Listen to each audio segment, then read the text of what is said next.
lunch in the field. So I had a question, and I welcome you guys' questions as we get going and doing this video vlog adventure. So somebody asked, what is an SAE? And that's a great question. 3 components of ag education. So we teach this to all of our new members. There are 3 components, and that is the instruction piece. So that's the actual class that they're enrolled in school. The second component is the FFA, and the FFA is obviously, you know, the blue jackets, what you guys see at conventions and different things. And then the SAE piece, and the SAE stands for Supervised Agriculture Experience. And so the SAE is a combination. It's really meant to be outside of school, and it's a combination of kind of working together with the kid and to find an interest for them. And then the ag teacher sometimes helps them get a job, or sometimes sets them up or gives them ideas. And then the parents also usually help out a lot with additional resources and ideas and things like that. The SAE also, they can pick 3 different things, SAE types, and the first is entrepreneurship. And so that is where a student has their own business selling something. So it could be a livestock project, it could be, you saw Henry's sweet corn business. There's a wide variety of different things that the student could sell. Placement is second, and that's where we're going to see another one of those today. Placement is where a student works for a farm or business engaged in agriculture of some sort. And so placement projects is where a student works and gains knowledge and gets a paycheck. And then the third is that we use mostly at Westfall is research. And so research project is where a student finds an area of agriculture they're interested in and develops and conducts a research experiment. And then, you know, the SAE component really does integrate in 3-circle model, which it's a kind of a Venn diagram. They all kind of blend together because instruction can lead to FFA participation, and it also sometimes can lead to an idea for an SAE project. So the FFA is the vehicle that students get awarded for their work. And so you've seen over the years, or be really excited about kids that are winning state degrees, American degrees, proficiency awards, and research, agri-science research, the agri-science fair. And so the FFA it gives an opportunity for students to get awarded for their work. So that's the quick version of the 3-circle model and what an SAE or supervised agriculture experience is. So we will see you here shortly.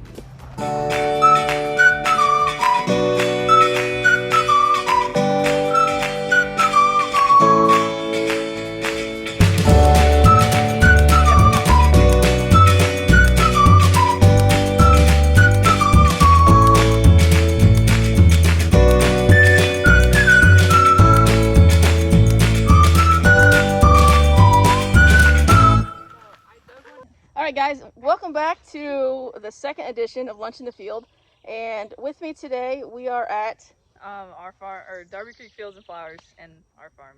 Yep. And we have with us Reese Mail, Caitlin Tripley, and Alyssa Wyman. And they're going to tell us more about their SAE project.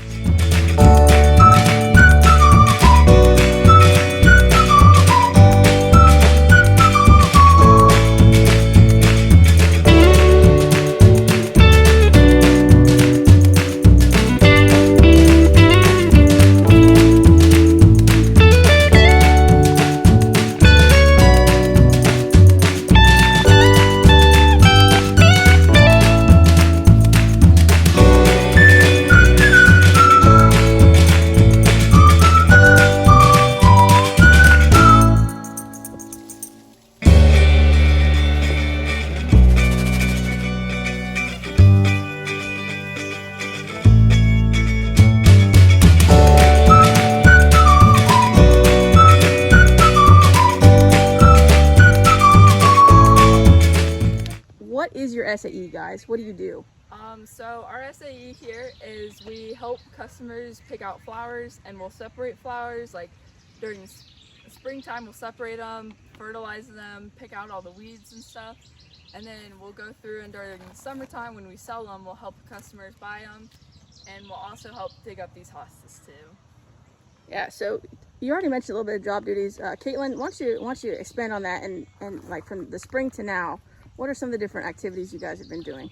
Towards the beginning of the season, we plant natives for farmers, and then that's when we weed and mow mostly. And then towards the end, that's when the customers start coming in because it's open around June. And What do you guys do when you dig it out? get a shovel. Okay, yeah. Show me how. Show me how you would do this. She can dig, I'll explain. Okay, perfect. So what you do is you want to pick what you want. Reese, you're in the way. There we go. And depending on how many flowers they want, so if they want 2, that's 4 fans. A fan, Okay. the fan is this right here. One of these is 1 fan. Okay. Okay? Yeah. For 1 quantity, they get 2. So you want to, yeah, this is hard dirt. When it's like softer dirt, it's a lot better to dig. Okay? The process. You want to pull out a giant chunk of them, like this, and you want to like get rid of that stuff when you're giving it to a customer because you don't want all that, but you want roots for sure, or else it won't plant. See right here is 5, so if they would want 2, you just give them that. So you can also divide it. Hold on, Reese. That's how you divide it, Good. like that. And then this right here is what 1 quantity looks like. And so the tag's on the sign. So like that sign has a price tag on it. Yeah, so this is green, which is $8. Yeah. Take the sign out. Show me. Thank you, Lydia. Here, this is called Wild Wookie. Wookie. That's great. Awesome. And then these are all of our hostas. These ones are miniature hostas and smaller hostas. Sorry. Excuse me. Oh yeah. There's a bunch more. These ones came from Farm Science Review. Okay. So, tell me why they're planted in the shade. Because that's how they like the shade better. Because if they're in the sun, they'll kind of bleach and like look white, like this flower kind of or this one kind of does.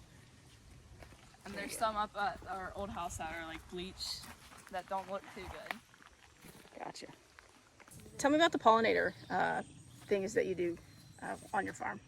So the natives get like shipped in by semis, and we'll set them down, and then farmers will call us and say that they want native plants planted where they're at so that they can still use that land to farm on. So then we'll go to those places and we'll dig these flowers that are like in like cubes, and there'll be like baby milkweeds and lead plants and stuff like that. And then so we have this like auger machine where we like put it into the ground and makes like a little hole, and then we'll come by and then just plant the native plants, and then we'll cover it with dirt, and then we'll leave it like that. And like sometimes we go back and see them, sometimes the people want us to come back and like mow around them, but sometimes they don't really live. Maybe we go too fast when we plant them. What's the purpose of the native plants? To like help like if you use fertilizers and stuff in your fields, it'll like catch all the fertilizers and like turn it into nature, I guess. Like save it from going into waterways. Good. Yeah, it's a water in it. I think it's a water like conservation. So Oh yeah. and learning well that, and plus pollinators like bees. So obviously we can pollinate lots of our crops with honeybees. So And farmers get paid to have those planted, so they get paid from the government, and then we get paid by them. yeah, awesome. Varieties. Tell me what I've got some pictures of the different things, but how many different varieties do you guys have, and like who's your like customer base? So our customer base is like mostly older people who like a bunch of flowers. Like sometimes they have no idea what a daylily or flower is, and we're just like, okay, if you just want like what to do with this flower, you can just pick your favorite flower and then go home and dig it and plant it. And then what's the other? How many varieties? Oh, there's like almost 900 varieties, and we keep getting more each year so that we add on to our business. Alyssa, just roughly how much time do you spend doing your SAE? I would say like during May, like towards the beginning, I would work 2 to 6 hours because it's just like maintenance, it's just like weeding, and it's just kind of like what we need to do.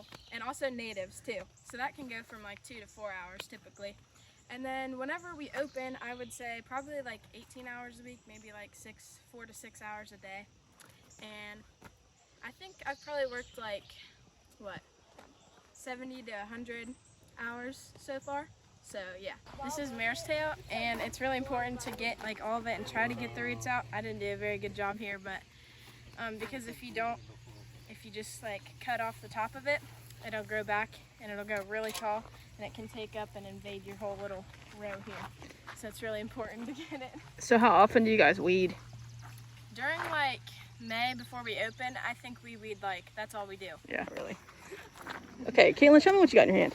Okay, these are what we give customers when they come here. It explains the price, the color of the tags, and what to write down on these tags. So you write down what the bed is called, the row, and the flower name, and we will go and dig them for you.